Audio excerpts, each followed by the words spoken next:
রাত পোহালেই সনাতন ধর্মাবলম্বীদের বৃহত্তম ধর্মীয় উৎসব শারদীয় দুর্গাপূজা।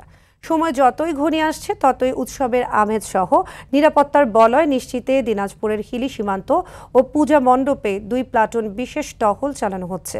এদিকে কুড়িগ্রামে বিশেষ নিরাপত্তা ব্যবস্থা গ্রহণে প্রেস ব্রিফিং করেছে র্যাপিড অ্যাকশন ব্যাটালিয়ন র্যাব। মৌলভীবাজারে পূজাকে ঘিরে জেলার প্রতিটি দুর্গা পূজা মণ্ডপে চলছে শেষ মুহূর্তের সাজসজ্জা ও আলোকসজ্জার কাজ। অন্যদিকে বরিশালে পূজা মণ্ডপগুলোতে নিরবচ্ছিন্ন নিরাপত্তা দেওয়ার জন্য আইনশৃঙ্খলা রক্ষাকারী বাহিনী কঠোর নিরাপত্তা বলয় তৈরি করেছে।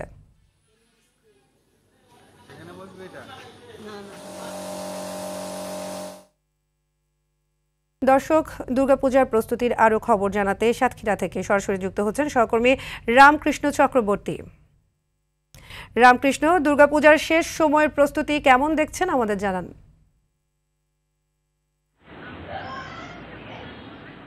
হ্যাঁ সাদিয়া, এই দুর্গাপূজা একবার শেষ মুহূর্তে আজ পঞ্চমী তিথি।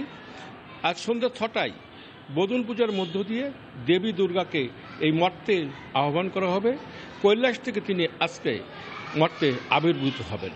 এবার হিন্দু ধর্মের বিশ্বাস মতে দেবী দুর্গা এই মর্তে আসছেন গজে, অর্থাৎ হাতিতে চড়ে, এবং হাতিতে চড়ে যদি তিনি মর্তে আসেন তাহলে ধন্য ধান্যে পুষ্পে ফসলে এই পৃথিবী যেন ভরপুর হয়ে যায়।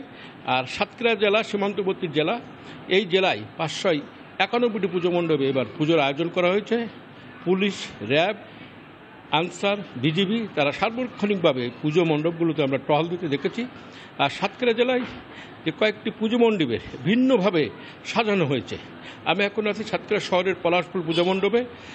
আমরা কথা বলেছিলাম এবং সেখানে গিয়েছিলাম কলরা মুরারাইকাটি পূজা মণ্ডপ। সেখানে পাক দিয়ে মা দুর্গা প্রতিমাকে বিশ্বমূর্তি রূপেই সেখানে মা দুর্গা পূজিত হবেন, এবং পাশেই সাতক্ষীরা সদরের উপজেলার ব্রহ্মপুর বাজারে সেখানে ধান দিয়ে প্রতিমা প্রস্তুত করা হয়েছে। সব মিলে প্রস্তুতির শেষ পর্যায়ে হিন্দু ধর্মাবলম্বীরা এই তাদের